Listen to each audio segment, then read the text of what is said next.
اعوذ باللہ من الشیطان الرجیم بسم اللہ الرحمن الرحیم السلام علیکم ورحمۃ اللہ وبرکاتہ۔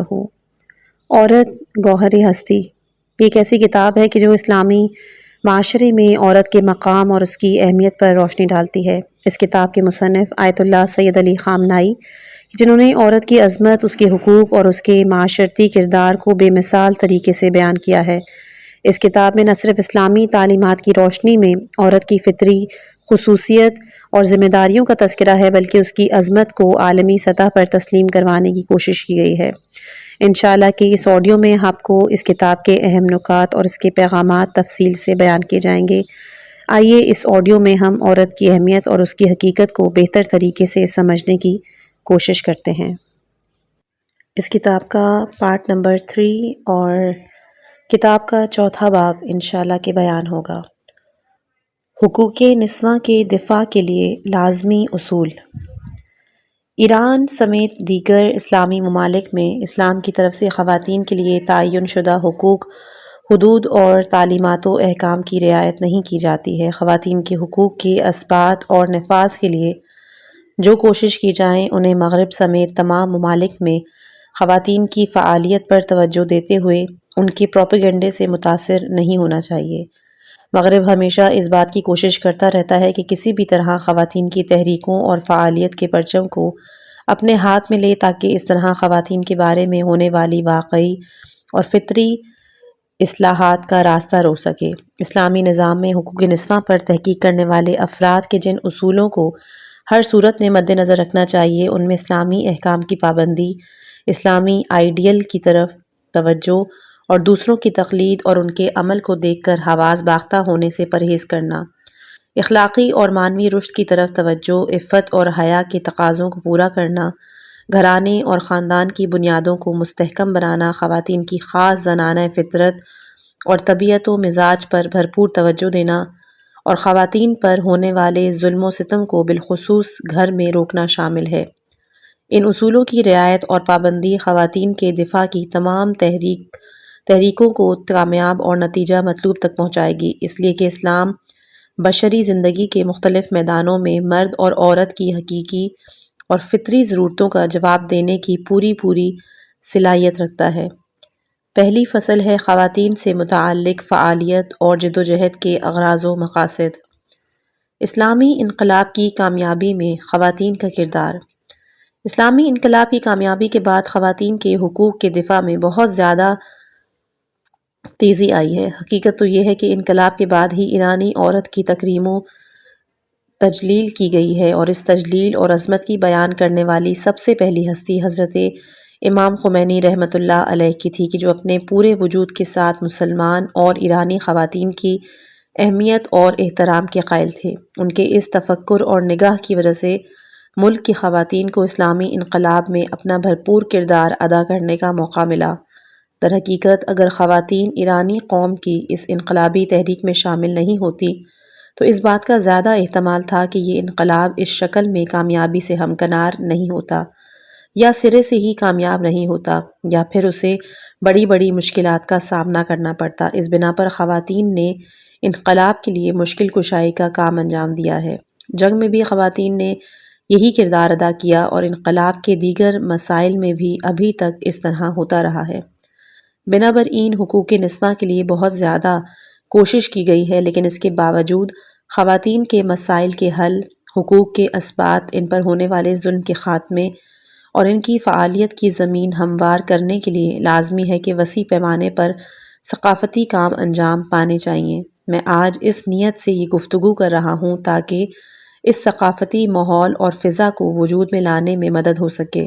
اگر معاشرے کی ثقافتی فضا خواتین کے مسائل کے بارے میں شفاف ہو جائے اور اسلامی احکام اور قرآنی تعلیمات اس بارے میں واضح ہو جائیں تو یہ راستہ ہموار ہو جائے گا، اور یوں ہماری خواتین ایک عورت کے شائستہ مقام اور اپنی غایت تک پہنچ سکیں گی۔ اگرچہ کہ یہ بحث اور گفتگو ہے، سخن ہے، ایک بات اپنے کہے جانے کے مراحل سے گزر رہی ہے، لیکن در حقیقت اپنے اسی مرحلے میں عمل بھی ہے، اس لیے کہ یہ بحث اور گفتگو معاشرے کی ثقافتی فضا کو شفاف اور اذہان کو روشن کر دے گی۔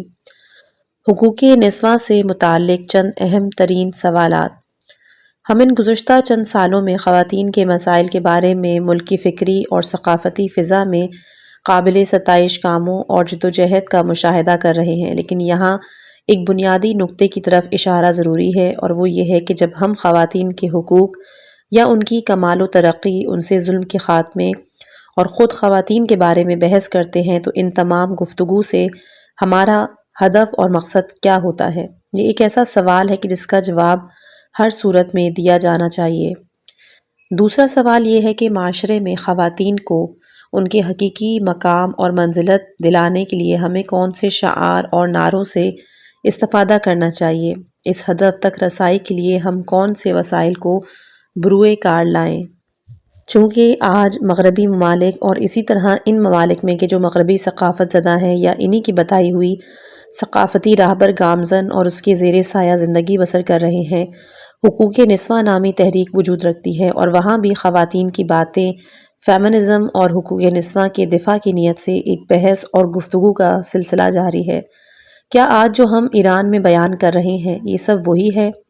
کیا اس جیسا ہے یا اس سے بالکل مختلف؟ چنانچہ اس مسئلے کے لیے اس سنجیدہ سوال کو بیان کیا جانا چاہیے، نیز لازمی ہے کہ اس کا جواب بھی اسی طرح سنجیدگی سے دیا جائے۔ میں آج اس سلسلے میں تھوڑی بہت گفتگو کروں گا اور اس بارے میں اسلام کی نظر کو بطور خلاصہ آپ کی خدمت میں عرض کروں گا۔ خواتین کے لیے اپنے نقطۂ مطلوب تک پہنچنے کے لیے ثقافتی اور خواتین کے حقوق کی جدوجہد کے لیے اجتماعی اور انفرادی لحاظ سے دو ہدف تصور کیے جا سکتے ہیں۔ پہلا ہدف انسانی اور اسلامی کمال تک عورت کی رسائی ہو۔ پہلا ہدف، ایک ہدف یہ ہے کہ ہم عورت کے اس کے کمال تک پہنچنے کے لیے خود اپنے وجود کو بروئے کار لائیں، جدوجہد کریں، موانع سے مقابلہ کریں، قلم اٹھائیں، گفتگو کریں۔ یعنی عورت معاشرے میں اولاً اپنے انسانی اور حقیقی حق کو پائے، ثانیاً اس کی استعداد اور صلاحیتیں پروان چڑھیں، وہ اپنے حقیقی اور انسانی رشد کو حاصل کرے، نتیجے میں اپنے انسانی کمال تک پہنچے اور معاشرے میں ایک انسان کامل کی صورت میں ظاہر ہو، ایک ایسا انسان کہ جو اپنے معاشرے میں عالم بشریت کی ترقی وجود کے لیے قدم اٹھائے اور اپنی محدود توانائی کو بروئے کار لاتے ہوئے اپنی اس دنیا کو خوبصورت جنت اور بہشت بری میں تبدیل کر دے۔ دوسرا ہدف یہ ہے کہ ہم اور اس مقابلہ کرنے کی وجہ سے چاہیں کہ دو جنس مرد و عورت کے درمیان جدائی، رقابت اور نزاع کی حالت میں پیدا کریں اور رقابت و دشمنی کی بنا پر ایک نئی دنیا کی بنیاد رکھیں۔ گویا اس انسانی معاشرے میں مرد ایک طرف ہیں اور خواتین ان کے مد مقابل، اور یہ دونوں کسی نہ کسی مقام تک پہنچنے کے لیے آپس میں لڑ رہے ہیں، اور خواتین یہ چاہتی ہیں کہ وہ یہاں مردوں پہ غالب آ جائیں۔ کیا ہمارا ہدف یہ ہے؟ بس اس جدوجہد، حرکت یا پھر اس تحریک کے ہدف کے بارے میں دو قسم کے نظریات تصور کیے جا سکتے ہیں۔ ایک ہدف کا نظریہ اسلامی ہے، جبکہ دوسرا ہدف ناقص نظریے سے متعلق ہے۔ مغربی ممالک میں ہونے والی اکثر کوششیں سب سے زیادہ اسی دوسرے ہدف کا نتیجہ ہوتی ہیں۔ اپنی گفتگو کے دوران ہم اس بارے میں مزید وضاحت کریں گے، لیکن ایک سوال کا جواب ضرور واضح ہونا چاہیے کہ خواتین کے حقوق یا ان کے مسائل کے لیے کی جانے والی کوششوں کا ہدف کیا ہے۔ دوسرا ہے روش اور شعار کو اسلامی ہونا چاہیے۔ دوسرا سوال کہ جس کی اہمیت بہت پہلے سوال کی مانند بہت زیادہ ہے، وہ یہ ہے کہ جب ہم عورت کے نام سے سخن کا آغاز اور اس کا دفاع کرتے ہیں تو کون سے نعرے اور شعار لگاتے ہیں، کس چیز کا مطالبہ کرتے ہیں، کس ہدف تک رسائی کے لیے کوشش کرتے ہیں۔ یہ بہت ہی اہم بات ہے۔ یہاں پر بھی اسلامی روش، یعنی وہ چیز کہ جو عورت کے بارے میں اسلامی تعریف، احکامات اور تعلیمات سے سمجھی جا سکتی ہے، اس چیز سے بہت تفاوت رکھتی ہے کہ جو آج مغرب میں موجود ہے۔ مغرب میں آزادی کا غلط مفہوم۔ آج جو چیز مغرب میں ایک شعار اور نعرے کی حیثیت سے موجود ہے، اس میں خواتین کی آزادی سر فہرست ہے۔ آزادی کا لفظ بہت وسیع مفہوم رکھتا ہے، مختلف معنی کو اپنے دامن میں سمیٹے ہوئے ہے۔ قید سے آزادی، اخلاق سے آزادی، کیونکہ اخلاق بھی ایک قسم کی قید و بند ہے۔ مرد کے سوئے استفادہ سے آزادی، کہ جہاں مرد ایک عورت کو کم تنخواہ کے لیے کارخانے میں کام کرنے پر مجبور کرتا ہے، اس آزادی میں ان قوانین سے آزادی بھی شامل ہے کہ جو ایک بیوی کو شوہر کے مقابلے میں پابند بناتے ہیں۔ غرض کہ آزادی میں یہ تمام معانی شامل ہیں۔ خواتین سے متعلق ان اشعار میں بہت سے ایسے مطالب اور مطالبات بھی شامل ہیں کہ جو مکمل طور پر ایک دوسرے سے تضاد رکھتی ہے۔ بالآخر آزادی کا معنی کیا ہے؟ افسوس کے ساتھ کہنا پڑتا ہے کہ مغرب میں اس آزادی سے جو معنی سمجھے گئے ہیں وہ غلط اور نقصان دہ ہیں، یعنی یہی خاندان کی ظاہری قید و بند۔ اب یہاں پر مترجم لکھتے ہیں کہ مغربی خاندانی نظام زندگی میں جہاں میاں بیوی اپنی جنسی اور دیگر خواہشات کی تکمیل کے لیے ایک دوسرے پر اکتفا نہیں کرتے، تو ایک میاں یا بیوی پر اکتفا کرنا یا دیگر خاندانی قوانین کی پابندی کرنا خود اہل مغرب کے لیے ایک قسم کی قید اور بند ہے کہ جس سے چھٹکارے کا نام وہاں پر آزادی رکھا گیا ہے۔ بہرحال چلتے ہیں کتاب کی طرف کہ یہی خاندان کی ظاہری قید و بند سے آزادی، مرد کے متعلق نفوذ سے آزادی، حتیٰ شادی، خاندان کی تشکیل اور اولاد کی تربیت کی ایک قید سے آزادی، جہاں بھی یہ امور شہوت رانی اور جنسی خواہشات کی آزادانہ تکمیل کے مقابلے میں سامنے آتے ہیں تو اپنی شہوت پرستی کو آزادی کا نام دے دیا جاتا ہے، نہ کہ آزادی کا صحیح معنی ان کے پیش نظر ہو۔ لہٰذا آپ ملاحظہ کیجئے کہ مغرب میں کی جانے والی آزادی کی گفتگو میں اسقاط حمل کی آزادی بھی شامل ہے۔ یہ بہت ہی اہم نکتہ ہے جو ظاہر میں بہت سی سادہ لیکن در حقیقت بہت ہی خطرناک اور بہت زیادہ قابل اہمیت ہے۔ اسقاط حمل کی آزادی کا نعرہ اور مطالبہ آج مغرب میں بہت عام ہے، لہٰذا اس مسئلے کو آزادی نسواں کی تحریک کے زمرے میں بیان کیا جاتا ہے۔ ایک صحیح نظام ایک غلط چیز سے صحیح مقابلے اور صحیح مطالبے میں یہ غیر ممکن ہے کہ اس کا ہدف اتنا وسیع ہو اور اس کا ایک حصہ قطعی طور پر اتنا مضر ہو، اگرچہ ممکن ہے کہ کچھ اور حصے مفید ہوں۔ لہٰذا اس سے بہتر، مناسب تر اور صحیح شعار کی تلاش میں نکلنا چاہیے۔ میری گفتگو کا اصلی محور آپ محترم خواتین، خصوصاً جوان لڑکیاں ہیں کہ آپ اس دنیا میں لمبی زندگی گزاریں گی، لہٰذا آپ کو چاہیے کہ اس دنیا میں خداوند متعال نے انسانی کمال کے لیے جو امکانات رکھے ہیں ان سے صحیح استفادہ کریں، ان کی صحیح شناخت کریں، ان کے صحیح راستے سے آشنا ہوں۔ اس کے لیے آپ کو فکر کرنے کی ضرورت ہے۔ اگر آپ کے لیے خواتین سے ظلم کے خاتمے کا مسئلہ بیان کیا جائے گا تو آپ کو جاننا چاہیے کہ جو کچھ بیان کیا جا رہا ہے وہ کیا ہے، جو چیز آپ کے لیے لازمی ہے وہ کیا ہے، اور جو آپ کے لیے نقصان دہ ہے وہ کیا امور ہیں۔ لہٰذا یہ نکتہ آپ کے لیے بہت ہی اہمیت کا حامل ہے۔ تیسرا ہے جدوجہد تقلیدی اور کسی سے متاثر نہ ہو۔ ہر اجتماعی تحریک اس وقت صحیح کہلائے جانے کی مستحق ہے اور اس وقت صحیح نتائج کو حاصل کرے گی جب وہ عقل و خرد، غور و فکر، تشخص کی قوت، مصلحت شناسی اور عقل و منطقی اصولوں پر قائم ہو۔ حقوق زن کے اثبات و نفاذ کے لیے چلائی جانے والی ہر تحریک میں انہی مطالب کو مد نظر رکھنا چاہیے، یعنی ہر قسم کی تحریک کو عاقلانہ بنیادوں اور عالم ہستی کے حقائق کے مطابق، یعنی مرد و عورت کی جداگانہ طبیعت اور مزاج اور فطرت سے آشنائی، مرد و خواتین کی اپنی اپنی خاص ذمہ داریوں اور مشاغل کی پہچان اور ہر اس چیز کی شناخت کے ہمراہ ہو کہ جو ان کے درمیان مشترک ہو سکتی ہے، انجام پانا چاہیے۔ یہ کوشش اور جدوجہد کسی سے متاثر اور تقلیدی نہ ہو۔ اگر کوئی تحریک کسی دوسری تحریک سے متاثر ہو اور اندھی تقلید پر اس کی بنیاد رکھی جائے تو وہ نقصان دہ ثابت ہوگی۔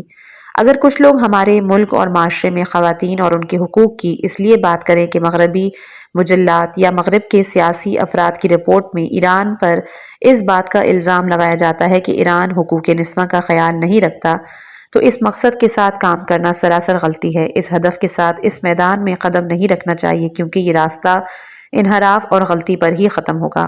اگر ہم اس ہدف کے ساتھ خواتین کے دفاع کے میدان میں قدم رکھیں کہ ہم کہیں مغرب سے پیچھے نہ رہ جائیں تو یہ غلطی ہے۔ اگر اس قصد سے وارد میدان ہو کہ وہ ہم پر بری اور منفی نظر نہ ڈالے یا اس تصور اور خیال سے حقوق نسواں کے لیے اقدامات کریں کہ مغرب اور یورپ نے اس سلسلے میں بالکل صحیح راستے کا انتخاب کیا ہے، تو یہ بھی ہماری بہت بڑی غلطی ہے۔ ان تمام اہداف اور نیت کے ساتھ میدان عمل میں قدم رکھنا سراسر غلطی ہے۔ افسوسناک بات تو یہ ہے کہ آج ہم کچھ ایسے مقالات کا مشاہدہ کرتے ہیں کہ جو خواتین کے دفاع میں تحریر کیے جاتے ہیں اور خواتین کے حقوق کے اثبات کے لیے مختلف قسم کی سخن اور گفتگو زبان پر جاری ہوتی ہے، لیکن یہ سب مغربی ثقافت اور معاشرے میں خواتین کے لیے کی جانے والی فعالیت کا رد عمل ہے اور ان میں سے مرعوب اور متاثر بھی ہے۔ ان سب کی وجہ یہ ہے کہ چونکہ اہل مغرب فلاں بات کہتے ہیں، اہل یورپ نے اس طرح لکھا، ہماری طرف فلاں بات کی اس طرح نسبت دی، تو ہم ان کی بات کے مقابلے میں اس طرح لکھیں گے یا تحریر کریں گے۔ اگر ہم حقوق نسواں کے بارے میں اپنے دفاع کے لیے ایسی کوئی بات کریں یا کوئی قدم اٹھائیں تو یہ ہمارا قدم مکمل طور پر ہمیں ہمارے صحیح ہدف سے منحرف کر دے گا۔ ہمیں تو یہ دیکھنا چاہیے کہ عالم ہستی میں جو حقائق ہیں وہ کیا ہیں، کیونکہ یہ حقائق سب سے زیادہ اسلامی تعلیمات میں موجود ہیں۔ چوتھا ہے جد و جہد کو اسلامی آئیڈیل کے مطابق ہونا چاہیے۔ اسلام انسانی کمال اور ارتقاء کا طرفدار ہے۔ اس بارے میں اسلام مرد اور عورت کے درمیان کسی قسم کی فرق کا قائل نہیں۔ اسلام کی نظر میں مرد یا عورت ہونا اہم نہیں، بلکہ ان کا روحانی ارتقاء اور کمال اس کے پیش نظر ہے۔ ایک جگہ مرد کے متعلق بات کی جاتی ہے تو دوسری جگہ خواتین کے بارے میں، ایک جگہ خواتین کی عظمت اور بزرگی کو بیان کیا جاتا ہے تو دوسرے مقام پر مرد کو سراہا جاتا ہے، چونکہ دونوں پیکر بشریت کے حصے میں اور وجود بشری کی تکمیل دونوں کے وجود سے ہے۔ یہ دونوں موجود اپنے بشری اور خدائی جہد کے لحاظ سے آپس میں کوئی فرق نہیں رکھتے۔ یہی وجہ ہے کہ جب خداوند عالم اچھے یا برے انسانوں کے لیے مثال بیان کرنا چاہتا ہے تو عورت کی مثال پیش کرتا ہے، اور جب اہل ایمان کے لیے مثال بیان کرتا ہے تو امرات فرعون کو پیش کرتا ہے۔ دونوں جگہ خداوند عالم نے اچھی اور بری راہوں کی مثال میں عورت کو ہی ذکر کیا ہے۔ مرد اور عورت ہونا اہم نہیں، بلکہ وظیفے کی ادائیگی اہم ہے۔ اسلام کے لیے مرد یا عورت ہونا اہم نہیں ہے، بلکہ اصل چیز ذمہ داری اور وظیفے کی ادائیگی ہے۔ اسلام کے نزدیک اہم چیز بشری ارتقاء، اخلاق اور استعداد اور صلاحیت کا پروان چڑھنا ہے، اور وہ وظائف اور ذمہ داریاں ہیں کہ جو ان دونوں جنس سے مربوط ہے۔ اسلام کے نزدیک یہ امور اہمیت رکھتے ہیں۔ اس کے لیے دونوں کی طبیعت اور مزاج اور فطرت کے تقاضوں کو سمجھنے کی اشد ضرورت ہے۔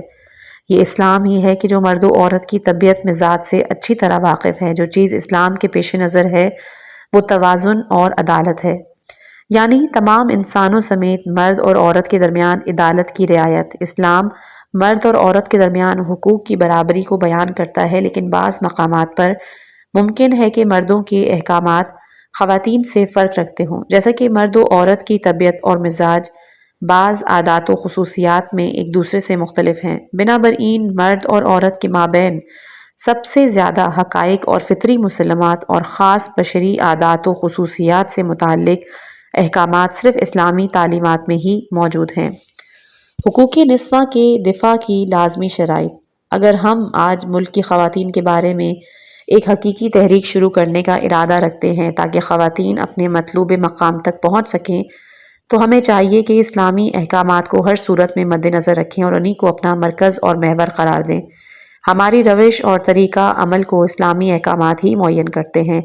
اسلام ہر اس روش اور طریقہ کار کو پسندیدگی کی نظر سے دیکھتا ہے اور قبول کرتا ہے کہ جو عقل و خرد کے اصولوں کے عین مطابق ہوں۔ اگر کسی جگہ سے کوئی تجربہ ملے تو وہ اسلام کو قبول ہے، لیکن اندھی تقلید کسی بھی صورت میں اسلام کو قبول نہیں۔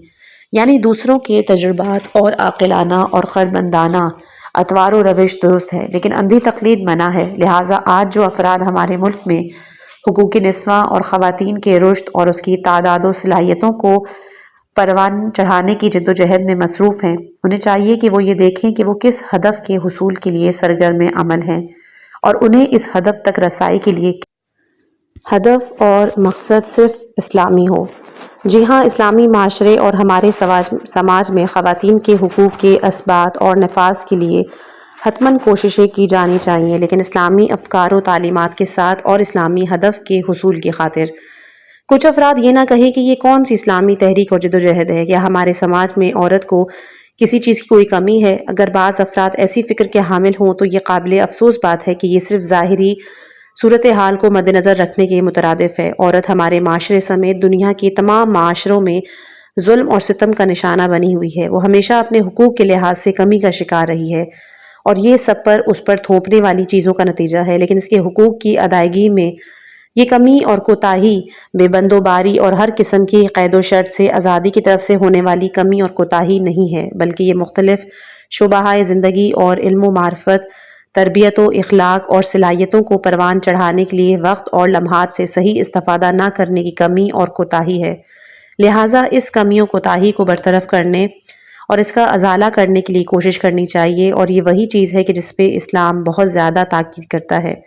اگر اسلامی معاشرہ خواتین کی اسلامی آئیڈیل شخصیات یعنی حضرت زہرا سلام اللہ علیہا، حضرت زینب سلام اللہ علیہا اور باعظمت خواتین کے جو دنیا اور تاریخ کو متاثر کر سکیں گی، ان کے زیر سایہ تربیت کر سکے، تو اس وقت عورت اپنے حقیقی بلند مقام کو حاصل کر لے گی۔ اگر عورت معاشرے میں علم اور معرفت، معنوی کمالات اور اخلاق کے عالی ترین درجات کو حاصل کرے کہ جو خداوند عالم نے تمام انسانوں کے لیے، خواہ وہ مرد ہوں یا عورت، ایک آئین کی صورت میں مد نظر رکھا ہے، تو نتیجے میں اولاد کی بہترین تربیت ہوگی، گھر کا ماحول پہلے کی نسبت زیادہ محبت اور چاہت والا ہوگا، انسانی معاشرے کے لیے پہلے کی نسبت ترقی کی راہیں زیادہ کھلیں گی اور زندگی کی مشکلات سے زیادہ آسانی سے حل ہو جائیں گی، یعنی مرد اور عورت دونوں خوشبختگی سے ہمکنار ہوں گے۔ ان اہداف کے حصول کے لیے کوشش کرنی چاہیے، کیونکہ ہدف یہی ہے۔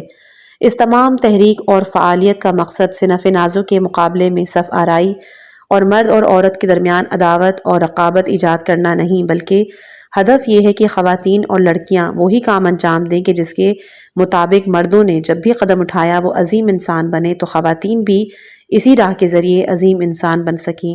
یہ عین ممکن ہے اور اسلام میں یہ بات تجربہ شدہ ہے۔ آمنہ بنت الہدا، ایک جلیل القدر خاتون۔ میری بہنوں، میری بیٹیوں اور اسلامی ملک کی خواتین، آپ جان لیجئے کہ ہر زمانے میں، ہر ماحول، ہر گھرانے میں عورت نے اس طرح کی تربیت کے ساتھ رشد کیا اور اپنی عظمت کو پایا۔ یہ بات صدر اسلام کی خواتین ہی سے مخصوص نہیں، بلکہ کفر اور ظلم و تشدد کے سیاہ ترین دور میں بھی یہ سب ممکن ہے۔ اگر ایک گھرانے نے اپنی بیٹی کی اچھی تربیت کی ہے تو یہ بیٹی ایک عظیم انسان بنی ہے۔ اس کی زندہ مثال ایران سے باہر اور خود ہمارے زمانے میں بھی موجود تھی۔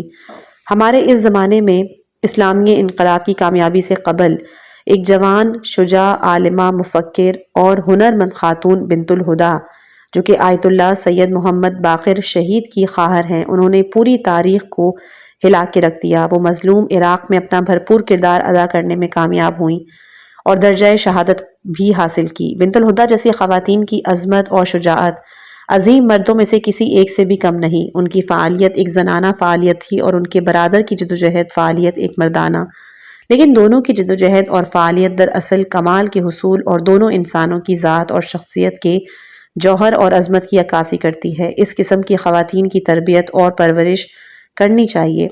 خود ہمارے معاشرے میں بھی ان جیسی خواتین کی تعداد بہت زیادہ ہے۔ شاہی ظلم کے زمانے میں کم و بیش ایسی مثالیں ہمارے پاس موجود ہیں۔ شاہی حکومت سے مقابلے اور اسلامی نظام کے قیام کے زمانے میں بہت سی عظیم خواتین تھیں۔ ان عظیم القدر خواتین نے اپنے دامن میں شہداء کی پرورش کی۔ انہوں نے اپنے شوہروں یا فرزندوں کو فداکار انسانوں کی صورت میں معاشرے کو بدل دیا تاکہ وہ اپنے وطن اور انقلاب اور اپنی قوم اور اس کی عزت و آبرو کا دفاع کر سکیں۔ یہ سب ان عظیم خواتین کا صلہ ہے اور یہ خواتین بڑے اور عظیم کاموں کو انجام دینے میں کامیاب ہوئیں کہ جن کی ایک کثیر تعداد سے میں خود آشنا ہوں۔ حقوق نسواں کی طرف مغرب کی مجددانہ رجوع کی وجہ۔ آج ان لوگوں کی کثیر تعداد کے جو سینے پر حقوق نسواں کا تمغہ لگائے پھرتے ہیں، دراصل وہ مغرب کی دی ہوئی آزادی اور ہر قسم کی قید اور شرط سے آزاد زندگی کا تمغہ لگائے ہوئے ہیں۔ وہ در حقیقت اہل مغرب کی تقلید کر رہے ہیں۔ یہی افراد ہیں کہ جو کبھی قلم اٹھا کر کچھ لکھ لیتے ہیں۔ انقلاب کی کامیابی کے 18 سال بعد خواتین کی ظاہر ہونے والی عظمت و بزرگی میں ان افراد کا کوئی کردار اور حصہ نہیں ہے۔ ان افراد کی کثیر تعداد صرف اپنی جیب کی فکر، درآمد کے حصول، اپنی راحت و آسائش اور اپنی زینت و آرائش کے وسائل کی جمع آوری میں مصروف تھی۔ ان افراد کو کوئی فضیلت و بزرگی حاصل نہیں۔ ان کا استعمال شدہ مغربی نسخہ غلط تھا۔ اگر خواتین کے بارے میں مغربی نسخہ صحیح ہوتا تو مغرب مجبور نہ ہوتا کہ 70، 80، 100 سال کے بعد ایک دفعہ پھر حقوق زن کی تحریک کو ازسر نو شروع کرے۔ ابھی کچھ سالوں اور کچھ دہائیوں قبل انہوں نے یہ تحریک شروع کی ہے۔ ابھی 10-20 سال ہی ہوئے ہیں کہ انہوں نے خواتین کے حقوق اور ان کی آزادی کے عنوان سے کچھ اور تحریکیں دوبارہ شروع کی ہیں۔ سوال یہ ہے کہ آخر کیوں؟ اگر مغرب کی دی ہوئی آزادی کامیاب اور مکمل آزادی ہوتی اور اگر خواتین کے حقوق کا دفاع ایک سچا اور حقیقی دفاع ہوتا تو پھر اس کی کیا ضرورت تھی کہ 100 سال کے بعد کچھ افراد آئیں، تحریک دوبارہ شروع کریں اور پھر شور اور غوغا برپا کریں؟ یعنی بس معلوم ہوا کہ ان کا وہ والا نسخہ بھی غلط تھا اور یہ نسخہ بھی غلط ہے، اور اس کا نتیجہ سوائے مرد اور عورت، بالخصوص عورت کے لیے بدبختی اور مشکلات کھڑی کرنے کے علاوہ کسی اور صورت میں سامنے نہیں آئے گا۔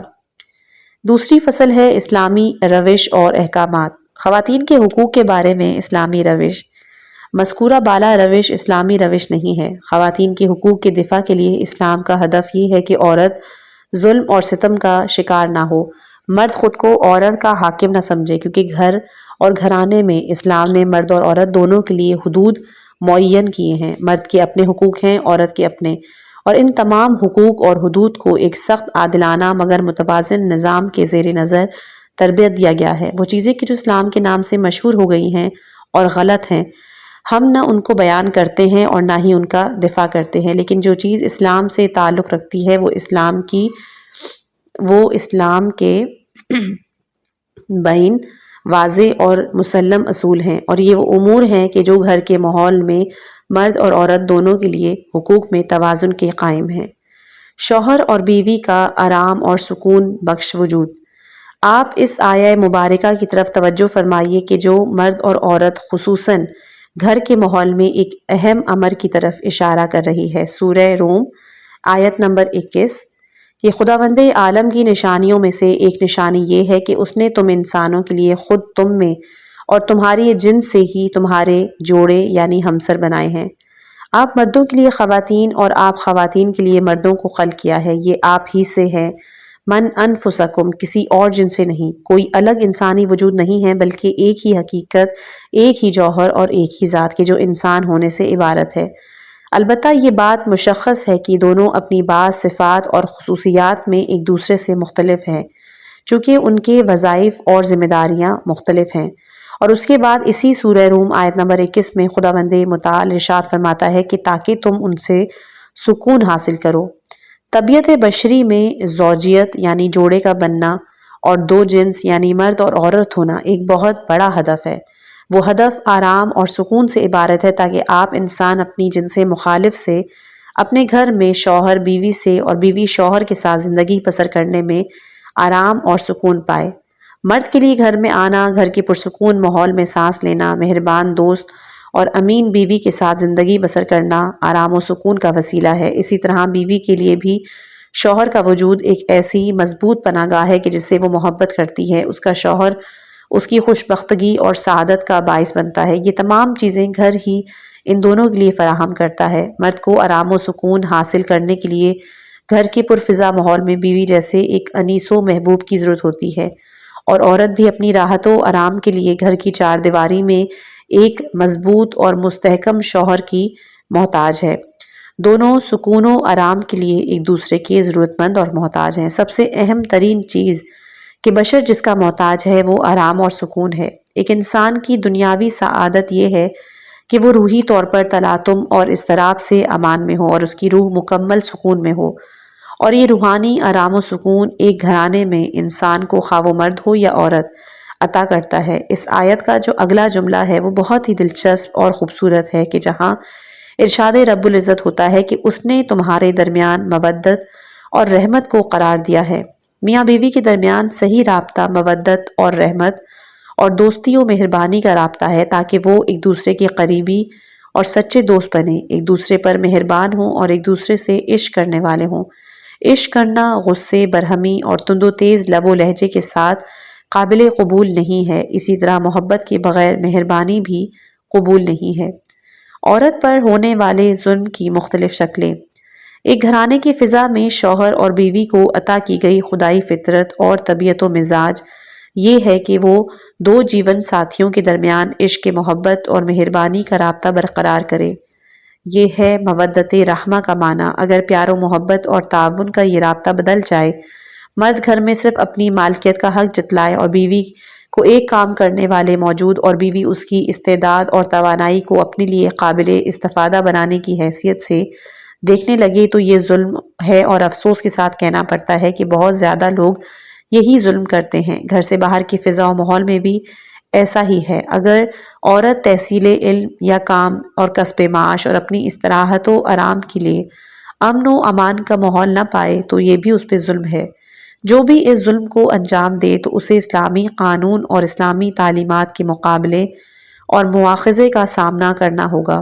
اگر عورت کو تحصیل علم اور معرفت حاصل کرنے کا موقع نہ دیا جائے تو اس پر ظلم ہے، یا اگر زندگی میں خواہ میکہ ہو یا سسرال حالات اس طرح کے ہوں کہ وہ زیادہ کام کاج اور مختلف گھریلو ذمہ داریوں کی وجہ سے اپنے اخلاق، دین اور معرفت کی صحیح اصلاح نہ کر سکے تو یہ امور بھی ظلم میں شامل ہوں گے۔ اسی طرح عورت کا اپنی ہی مال و دولت کو خواہ اسے کہیں سے بطور تحفہ ملا ہو یا میراث و تنخواہ سے اس کے پاس آئے، اپنے ارادے اور اختیار سے استعمال نہ کرنا بھی ظلم کے زمرے میں آتا ہے۔ شادی اور جیون ساتھی کے انتخاب کے موقع پر اگر کوئی مرد شوہر کے عنوان سے اس کے سر پر تھوپ دیا جائے، یعنی وہ اپنے شوہر کے انتخاب میں شامل نہ ہو، اس کا رشتہ اس کے اپنے ارادے، میل اور پسند کے مطابق نہ ہو، تو یہ بھی عورت پر ظلم ہی تصور کیا جائے گا۔ اگر اپنی اولاد کی تربیت کے لیے خواہ وہ اپنے شوہر کے گھر میں سکون پذیر ہوا، اپنے شوہر سے جدائی اور طلاق کے بعد الگ رہ رہی ہو، اپنے فرزند کو اپنی ممتا کی ٹھنڈی چھاؤں فراہم نہ کر سکے اور نہ ہی اپنے جگر گوشے کے معصوم وجود سے استفادہ کر سکے، تو یہ بھی ظلم ہی کی ایک شکل ہے۔ اگر عورت علمی میدان میں پیش رفت، اختراع اور تحقیق اور ریسرچ اور سیاسی اور اجتماعی فعالیت کی استعداد اور صلاحیت کی مالک ہے، لیکن اسے ان صلاحیتوں سے استفادہ کرنے کا موقع فراہم نہ کیا جائے اور اس کی صلاحیتیں پروان نہ چڑھیں، تو یہ بھی ظلم میں شامل ہوتا ہے۔ ممکن ہے ایک معاشرے میں انواع و اقسام کے ظلم موجود ہوں، چنانچہ ان سب ظلم و ستم کو عورت سے ختم کرنا چاہیے، لیکن اس کے ساتھ ساتھ مرد اور عورت دونوں کی ذمہ داریوں اور وظائف کو کہ یہ دونوں خاندان کی تشکیل میں ایک دوسرے کی نسبت وظائف رکھتے ہیں، اہمیت کی نگاہ سے دیکھنا چاہیے، کیونکہ مرد و عورت دونوں کی سعادت اسی میں ہے کہ بعض افراد یہ خیال کرتے ہیں کہ مردوں کی بنسبت عورتوں کی مجموعی فعالیت میں کمی کا مطلب یہ ہے کہ وہ بڑے اور پرجنجال قسم کی مشاغل اور کام نہیں رکھتی۔ نہیں جناب، عورت کی مشکل یہ نہیں ہے۔ حتیٰ وہ عورت کے جو بڑے مشاغل اور کام وغیرہ میں مصروف ہے، وہی عورت گھر کے پرسکون ماحول، ایک مہربان، محبت کرنے والے، مطمئن اور ہمدرد تکیے گاہ کی شکل میں اپنے شوہر کی محتاج ہے۔ خواتین کی روحی اور احساساتی ضرورت اور ان کی طبیعت اور مزاج یہ ہے کہ ان کی اس ضرورت کو پورا کرنا چاہیے۔ مشاغل اور ملازمت کا مسئلہ بالکل جدا ہے، لیکن یہ عورت کا پہلے درجے کا مسئلہ نہیں۔ اگرچہ کہ اسلام خواتین کے مشاغل اور دیگر وظائف اور فعالیت کی راہ میں مانع نہیں ہے، مگر چند استثنائی مقامات پر کہ جن میں سے بعض پر فقہا متفق القول ہیں اور بعض کے بارے میں ان کے درمیان علمی اختلاف موجود ہے۔ ان تمام مسائل کے بارے میں تحقیق کی اشد ضرورت ہے، لیکن عورت کا اصل مسئلہ یہ نہیں کہ وہ کوئی ملازمت یا کام کرتی ہے یا نہیں، بلکہ اس کی اصلی اور بنیادی مسائل یہ ہیں کہ جنہیں آج مغرب میں یکسر فراموش کر دیا گیا ہے۔ جو مغرب میں دم توڑ گئے اور وہ اس کے آرام و سکون، امن و امان کے احساس اور اس کی صلاحیتوں کے پروان چڑھنے کے امکانات کی فراہمی، اپنے باپ اور شوہر کے گھر سمیت معاشرے میں اس پر ظلم نہ ہونے وغیرہ جیسے اہم ترین مسائل ہیں۔ لہٰذا جو افراد خواتین کے سلسلے میں کام کر رہے ہیں، انہیں چاہیے کہ ان تمام مسائل کے حل کے لیے بھی اقدامات کریں۔ تیسری فصل ہے حقوق نسواں کے چند اساسی نکات کو اپنی توجہ کا مرکز بنائیے کہ جنہیں میں آپ کی خدمت میں عرض کر رہا ہوں۔ پہلا ہے معنوی اور اخلاقی امور کی طرف توجہ۔ اس کا سب سے پہلی بات تو یہ ہے کہ معنوی اور اخلاقی لحاظ سے خواتین کی فکری ارتقاء اور رشد کا نقطہ خود خواتین کے درمیان توجہ کا مرکز قرار پائے اور خود خواتین سب سے زیادہ اس مسئلے کے بارے میں غور و فکر کریں۔ انہیں چاہیے کہ اسلامی معارف، تعلیمات، مطالعہ اور زندگی کے بنیادی مسائل کی طرف توجہ دیں۔ مغرب کی غلط تربیت اس بات کا باعث بنی ہے کہ اس ملک میں طاغوتی حکومت کے زمانے میں خواتین کو بیہودہ قسم کی عیاشی، عیش پرستی، خودنمائی اور ہر قسم کی قید و شرط سے آزاد زینت و آرائش اور اپنے وجود اور جسم کے ہر ذریعے سے نامحرم مردوں کے لیے قابل توجہ بنانے کا موقع ملا کہ یہ سب معاشرے پر مردانہ حاکمیت کی نشانیاں ہیں۔ مغرب میں مردانہ حاکمیت کی ایک نشانی یہ بھی ہے کہ عورت کو صرف مرد کے لیے استعمال کیا جاتا ہے۔ اسی لیے کہتے ہیں کہ عورت زینت و آرائش کرے تاکہ مرد اس کے وجود میں لذت حاصل کرے۔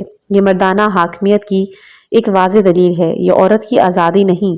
در حقیقت مرد کی آزادی ہے۔ یہ لوگ چاہتے ہیں کہ مرد آزاد رہے، خواہ وہ آنکھوں کے ذریعے سے ہی لذت حاصل کیوں نہ کرے۔ یہی وجہ ہے کہ عورت کو مرد کے سامنے بے پردگی، بے حجابی، زینت و آرائش اور ہر وسیلے کے ذریعے اپنے وجود اور بدن کو نمایاں اور قابل توجہ بنانے کے لیے شوق اور رغبہ دلاتے ہیں۔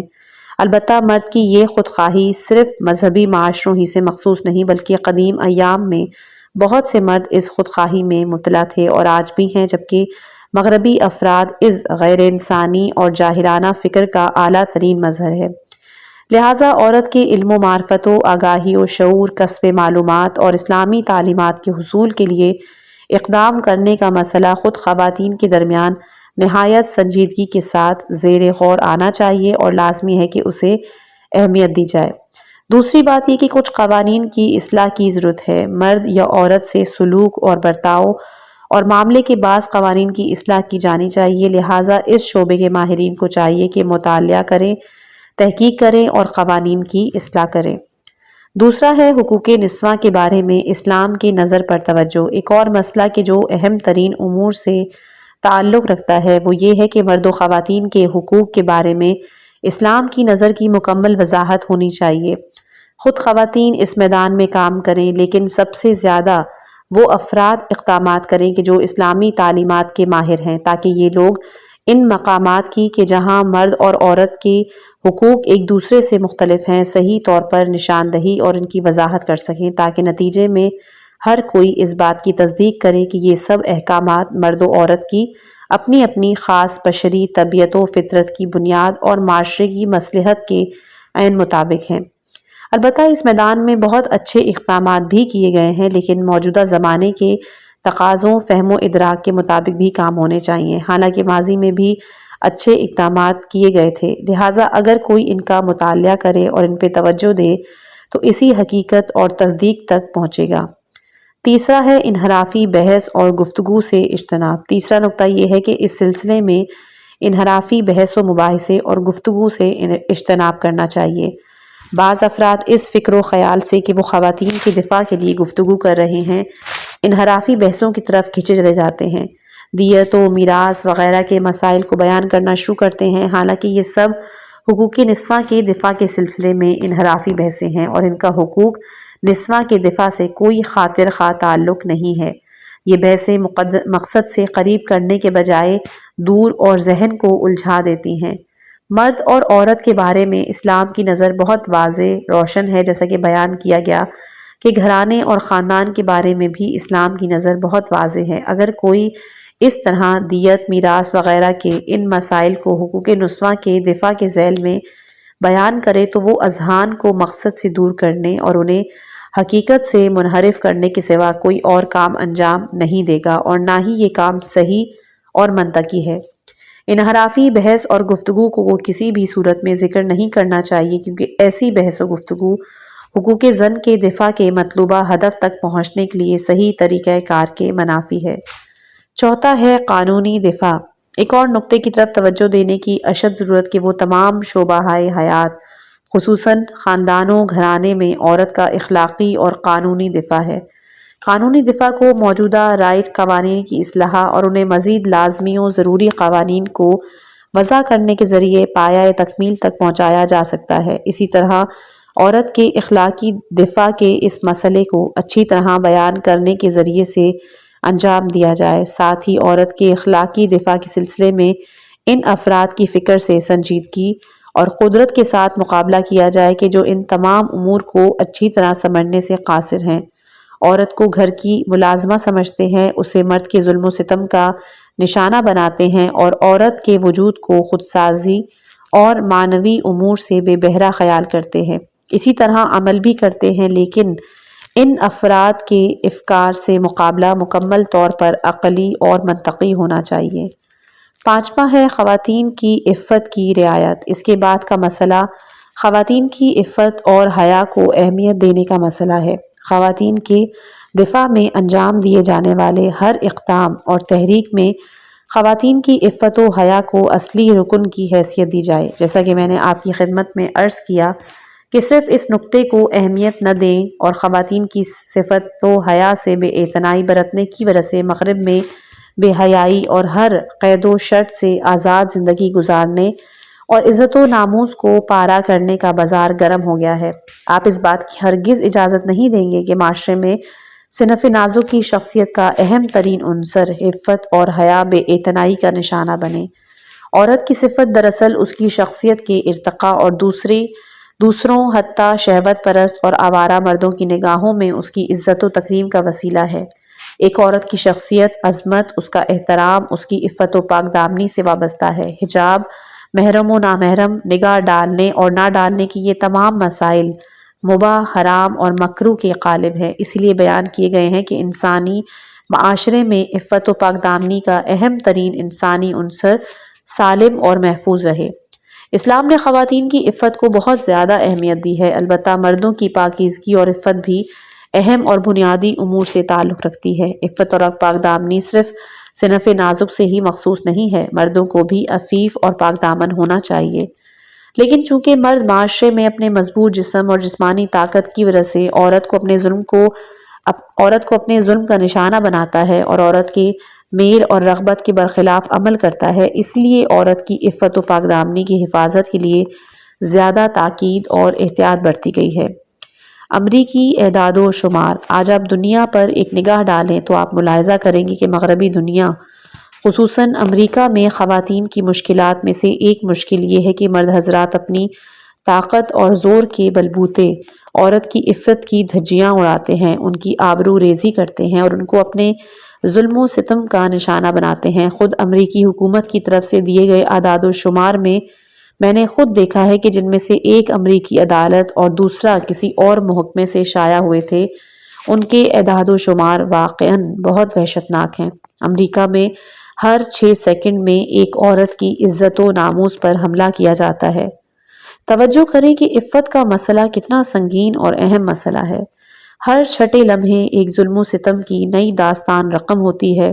عورت کی طبیعت و مزاج کے برخلاف ظالم، آوارہ، ہر قید و شرط سے آزاد زندگی گزارنے کا خواہاں بے عفت مرد عورت کی شخصیت اور عفت کو تار تار کرتا ہے، اسے اپنے ظلم اور تعدی کا نشانہ بناتا ہے۔ اسلام ان تمام مسائل و مشکلات کو مد نظر رکھتا ہے۔ اس حجاب کے مسئلے کو ہی لے لیں کہ جس پر اسلام نے اتنی توجہ اور تاکید کی ہے، اسی وجہ سے کہ پس عفت و پاک دامنی کی حفاظت اور حجاب و عفت کو اہمیت دینا ایک بہت اہم ترین مسائل ہیں۔ چھٹا ہے خواتین کی تعلیم و تربیت کو اہمیت دینا۔ ایک اور مسئلہ خواتین کی تعلیم و تربیت کو اہمیت دینا ہے۔ میں نے بارہا اس مسئلے پر بہت تاکید کی۔ خوشی کی بات ہے کہ آج ہمارے معاشرے میں خواتین کی تعلیم و تربیت ایک عام اور رائج مسئلہ ہے، لیکن ان سب کے باوجود آج بھی بہت سے گھرانے ایسے ہیں کہ جو تعلیم نسواں کے خلاف ہیں اور اپنی لڑکیوں کو تحصیل علم سے منع کرتے ہیں۔ ایک زمانہ وہ تھا کہ جب تعلیمی ماحول اور فضا غیر محفوظ اور خراب تھی، لیکن آج الحمدللہ اسلامی حکومت کا دورہ ہے۔ آج کا معاشرہ ایسا نہیں ہے، لہٰذا ان گھرانوں کو چاہیے کہ وہ اپنی لڑکیوں کو تحصیل علم کی اجازت دیں تاکہ وہ درس حاصل کریں، مطالعہ کریں، کتاب پڑھیں، دینی اور انسانی معارف اور لازمی تعلیمات سے آشنا ہوں، ان کی فکری صلاحیتیں پروان چڑھیں اور ان کے ذہن قدرت حاصل کریں۔ یہ کام بہت لازمی ہے اور اسے ہر صورت میں انجام پانا چاہیے۔ ساتواں ہے حقوق نسواں سے تجاوز کرنے والوں سے قانونی کارروائی۔ حقوق نسواں کے دفاع کا آخری نقطہ یہ ہے کہ معاشرہ قانونی اور اخلاقی دونوں لحاظ سے خواتین پر تجاوز اور ظلم کرنے کو اپنا حق سمجھنے والے مردوں اور عورتوں کی سخت گرفت کرے، ان کے خلاف قانونی کارروائی کرے اور قانون بھی اس سلسلے میں سخت قسم کی سزاؤں کو معین کرے۔ ایک بار پھر آپ کی خدمت میں عرض کروں کہ مغربی ممالک اپنے ان تمام بلند و بانگ نعروں کے باوجود اپنے معاشرے کی عورت کو ابھی تک محفوظ نہیں بنا سکے، یعنی ابھی تک بہت سی ایسی خواتین ہیں جو اپنے گھروں میں اپنے شوہروں سے زد و کوب کا نشانہ بنتی ہیں۔ بہت سی لڑکیاں اپنے باپ کے ہاتھوں زخمی ہوتی ہیں۔ اس بارے میں اعداد و شمار کمر شکن اور وحشتناک ہیں۔ اس کے علاوہ وہاں ایک اور چیز موجود ہے، وہ ہے قتل نفس۔ وہ لوگ بہت آسانی سے قتل کرتے ہیں اور خون بہاتے ہیں۔ قتل کرنے کی وہ قباحت اور برائی کے جو اسلامی ماحول اور معاشرے میں موجود ہے، ان کے ماحول و معاشروں میں کہ جہاں انہیں معرفت الہی کی خوشبو بھی نصیب نہیں ہوئی، موجود نہیں۔ خواتین کا قتل و غارت ان بہت سے قبیح اور نفرت انگیز برائیوں سے تعلق رکھتا ہے کہ جو آج مغربی ممالک بالخصوص بعض ممالک مثلاً امریکہ میں رائج ہیں۔ خوشبختی سے یہ تمام چیزیں ہمارے ملک میں اس شدت اور آب و تاب سے موجود نہیں ہیں، اور استثنائی مواقع کے سوا یہ کہیں اور نظر نہیں آتی۔ بہرحال خواتین کی نسبت ہر ظلم و ستم اور جسمانی تعرض اور تجاوز کے خلاف سخت قانونی کارروائی کی جانی چاہیے تاکہ اسلامی معاشرے میں اس مطلوبہ درجے تک پہنچ سکے کہ جسے اسلام چاہتا ہے۔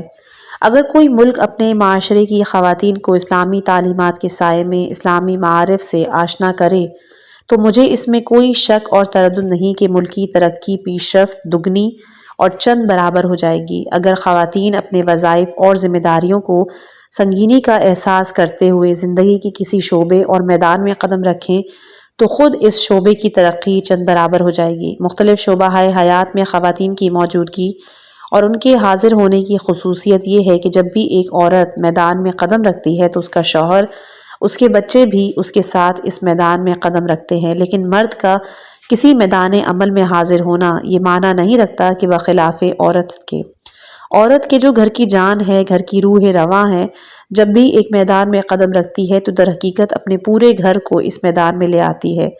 اسی لیے مختلف شعبہ زندگی میں خواتین کا فعال وجود بہت ہی اہمیت کا حامل ہے۔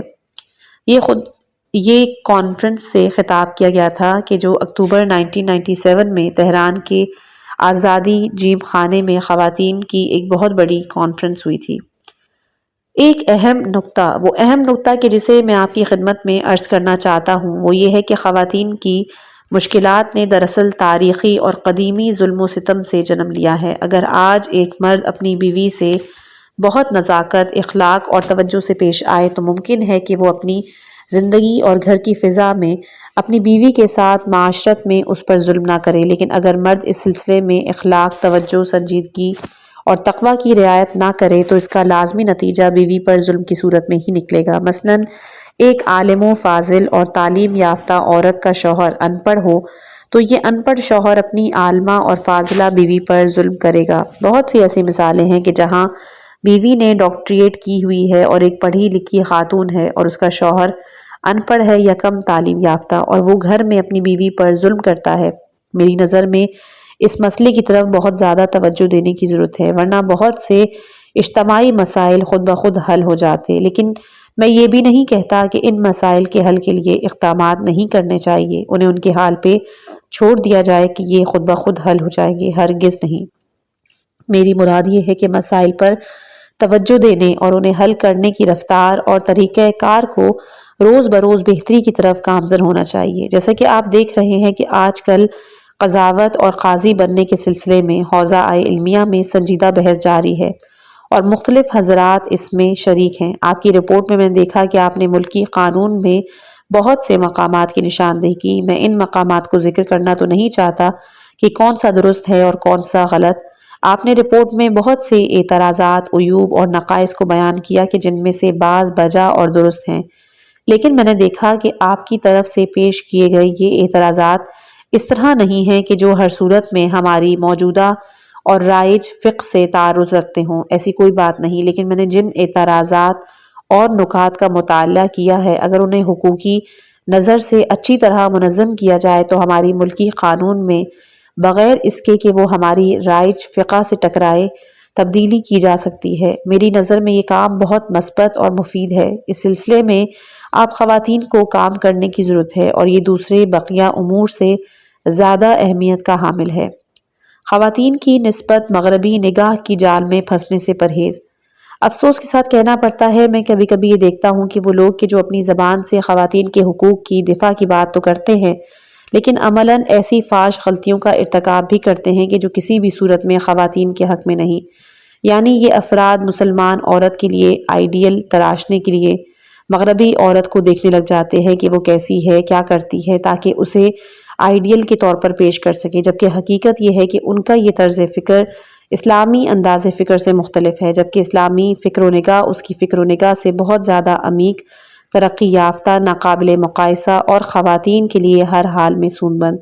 ہمیں مغربی عورت سے کچھ حاصل کرنے کی ضرورت نہیں۔ بعض افراد ہیں کہ جو حقوق نسواں کے دفاع کے بارے میں دفاعی حالت اختیار کرتے ہیں۔ جب اہل مغرب اور یورپ یہ کہتے ہیں کہ یہاں مسلمان معاشروں میں عورت پر ظلم ہوتا ہے، تو یہ لوگ یہ ثابت کرنے کے لیے کہ یہاں ہمارے ملک میں عورت پر ظلم نہیں ہوتا، اپنے دفاع میں بہت سی باتیں بیان کرتے ہیں اور مختلف قسم کے کام کرنا شروع کر دیتے ہیں، اور بہت سے ایسے امور کا مظاہرہ کرتے ہیں کہ جن کا خواتین پر ظلم ہونے سے کوئی بھی تعلق نہیں۔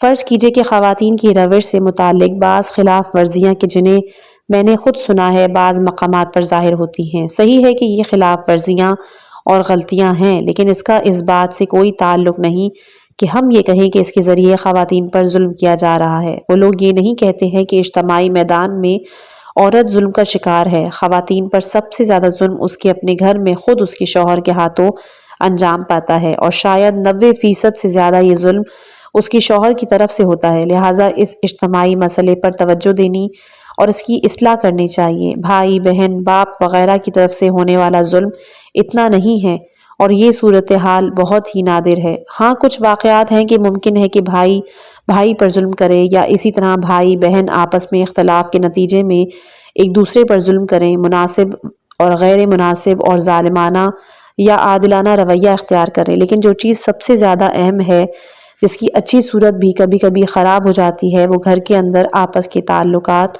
اور رویہ ہیں۔ حتیٰ کبھی کبھار یہ دیکھنے میں بھی آتا ہے کہ ان تعلقات اور رویے کی قابل ملاحظہ صورتحال اور اچھی حالت بھی بری، نامناسب اور ظالمانہ ہوتی ہے۔ تھوڑا سا انصاف کیجیے۔ آپ پیار اور محبت سے اپنی نور چشم بیٹی کو پروان چڑھاتے ہیں، 15 یا 16 سال بعد اسے اس کے شوہر کے گھر بھیج دیتے ہیں۔ شوہر کے گھر میں آپ کی بیٹی سے ان کی بیٹی جیسا برتاؤ نہیں کیا جاتا۔ آپ جانتے ہیں کہ ساس، بہو اور نند بھابھی کا مسئلہ ہمارے معاشرے کا ایک عام سا مسئلہ ہے۔ یہاں مترجم کہتا ہے کہ لہٰذا ہم سب کو ذرا انصاف کے ذریعے اپنے ماحول اور گھر کی فضا کو بہتر بنانے کی کوشش کرنی چاہیے۔ اس ساس، بہو اور بھابھی نند کے جھگڑے میں سب سے اہم کردار شوہر کا ہوتا ہے۔ دن بھر کی جنگ کی رپورٹ بیوی اپنے شوہر کو دن کے اختتام پر پیش کرتی ہے۔ شوہر کی ذمہ داری ہے کہ وہ اپنی بیوی کی صحیح حمایت کرے اور اس کی ڈھارس باندھے، کیونکہ یہ اس کی بیوی ہے جو اپنا سب کچھ، گھر بار، ماں باپ، ماضی، خواب و خیالات اور سب کچھ چھوڑ کے شوہر کے پاس آئی ہے، اس کی محبت و چاہت کی طلبگار ہے۔ اب یہاں اگر شوہر بیوی کی جائز حمایت نہ کرے تو بیوی کا دل ٹوٹ جاتا ہے۔ لہٰذا شوہر اپنے صحیح طریقے اور اسلامی روش اور احکامات کو مد نظر رکھتے ہوئے معاملات کو سلجھائے، والدین اور بہن بھائیوں کا احترام بھی محفوظ رہے اور بیوی بھی خوش رہے۔ لہٰذا اس ضمن میں شوہر کی ذمہ داری بہت سنگین ہے۔ اب جہاں تک بہو کے کردار کی بات ہے تو انشاءاللہ ان تمام مسائل کے بارے میں ایک الگ کتاب آپ کی خدمت میں پیش کی جائے گی۔ از طرف مترجم۔ تو آقا کہہ رہے تھے کہ آپ دوسروں کی بیٹی کو اپنی بیٹی کے لیے بیوی اور اپنی بہو بنا کر لاتی ہیں، تو کیا آپ اپنی بہو سے اپنی بیٹی جیسا برتاؤ کرتی ہیں؟ اور وہ گھرانہ کے جو اپنے بیٹے کے لیے آپ کی بیٹی کو دلہن بنا کر بہو کے عنوان سے اپنے گھر لے جاتا ہے، کیا وہ بھی آپ کی بیٹی سے یہی برتاؤ کرتا ہے جو آپ اپنی بہو سے کرتی ہیں؟ ذرا انصاف کیجیے۔ ان تمام معاشرتی مسائل کا علاج کرنا چاہیے، یہ مرد و عورت کے آپس میں تعلقات سے مربوط ہے۔ اگر میاں بیوی کے تعلقات اور روابط مکمل طور پر عادلانہ، اسلامی، صحیح اور محبت آمیز ہوں تو ظلم و ناانصافی کرنے والے ایسے گھرانوں کے عمل اور برتاؤ کی کوئی تاثیر باقی نہیں رہے گی۔ یعنی لڑکی کے لیے سسرال والوں کی طرف سے سختی اور مختلف باتوں کے تھوپے جانے کی جرات اور موقع باقی نہیں رہے گا۔ ان سب کی بازگشت میاں بیوی کے درمیانی تعلقات کی طرف ہوتی ہے جو عورت پر ظلم کی راہیں کھولتے ہیں۔ یہ وہ نقطہ ہے کہ جسے میں آپ خواتین کی خدمت میں عرض کرنا چاہتا تھا۔ ساس، بہو اور بھابھی نند کے درمیان گھریلو اختلافات ہمارے ہاں ایک عام مسئلہ ہے۔ یہ فطری سی بات ہے کہ والدین اپنی اولاد اور بیٹیوں کو بہت چاہتے ہیں اور بہت ہی پیار اور محبت سے ان کی تربیت کر کے رشتہ ازواج میں منسلک کرتے ہیں، اور ان کی خواہش ہوتی ہے کہ ان کی نور چشم اپنے سسرال میں بھی ویسا ہی سکھ پائے جیسا اپنے میکے میں پاتی ہے۔ لیکن بہت سے گھرانے ایسے ہیں کہ جب وہ دوسرے کی بیٹی اپنے گھر میں بہو بنا کے لاتے ہیں تو وہ یہ بھول جاتے ہیں کہ یہ بہو بھی کسی کا نور اور کسی ماں کے دل کا چین ہے۔ خود ان کی اپنی بیٹی کسی کے گھر میں بیاہی گئی ہے، چنانچہ یہ افراد اس بہو سے بعض غیروں والا سلوک کرتے ہیں، حتیٰ یہ بھی بھول جاتے ہیں کہ یہ انسان ہے اور دھڑکتے دل اور احساسات کی مالک ہے۔ تانے، جھڑکیاں، چبھنے والی باتیں روزانہ بہو کی خدمت میں پیش کی جاتی ہیں، اور بالفرض اگر بہو سیدھی سادی اور شریف ہو تو پلٹ کے ساس اور نندوں کو کچھ نہیں کہے گی۔ ساس کا پھولا منہ، بگڑا چہرہ، نندوں کی باتیں، تانے، گھور گھور کر دیکھنے والی آنکھیں، سب نشتر کے تیروں کی طرح بہو کے دل کو زخمی کر دیتے ہیں، لیکن یہ لوگ بھول جاتے ہیں کہ ان کی اپنی بیٹی بھی کسی کی بہو ہے۔ حدیث میں ہے کہ اپنے اور لوگوں کے درمیان انسان خود انصاف کرے اور اپنے لیے پسند کرے وہی دوسروں کے لیے، جسے اپنے لیے ناپسند کرے اسے دوسروں کے لیے بھی ناپسند کرے۔ نہ جانے بہو پر ظلم کرنے والے یہ حدیث کیوں فراموش کر دیتے ہیں؟ کیا ان کی خواہش نہیں کہ ان کی اپنی بیٹی دوسرے کے گھر میں بہو کے عنوان سے سکھی رہے؟ تو یہ اپنے گھر کی بہو کو بھی سکھی رکھیں۔ جب یہ لوگ چاہتے ہیں کہ ان کی اپنی بیٹی سے اس کے سسرال میں پیار اور محبت کا سلوک کیا جائے تو انہیں چاہیے کہ حقوق نسواں کے دفاع کے لیے 3 بنیادی نکات کی انشاءاللہ ہم اس کو اگلی آڈیو میں پیش کریں گے۔ امید کرتی ہوں کہ آپ کو یہ مواد پسند آیا ہوگا۔ یہاں پہ جو بھی پیغام، جو بھی سبق، جو بھی کتاب پڑھی جاتی ہے، اس کا مقصد آپ کی زندگی میں ایک مثبت تبدیلی لانا ہے، لیکن آپ سے پہلے میری اپنی زندگی میں ہمیشہ کوشش ہوتی ہے کہ بہترین مواد والی کتاب لے کر آؤں، آپ کی روزمرہ کی زندگیوں میں جو تھوڑی سی روشنی اور آسانی آ سکے، اور میری بھی۔ اسی طرح اگر آپ کو آڈیو بکس پسند ہیں تو براہ کرم ہمارے اس چینل کو ضرور سبسکرائب کیجیے گا۔ اس ویڈیو کو اپنے دوستوں کے ساتھ شیئر کریں تاکہ علم اور اچھائی کا یہ سلسلہ مزید آگے پھیل سکے۔ اللہ ہمیں اپنی ہدایت دے اور ہم سب کی زندگیوں میں کامیابی اور سکون لے کر آئے۔ انشاءاللہ کہ اگلی آڈیو کے ساتھ دوبارہ پیش ہوں گے۔ والسلام علیکم ورحمۃ اللہ وبرکاتہ۔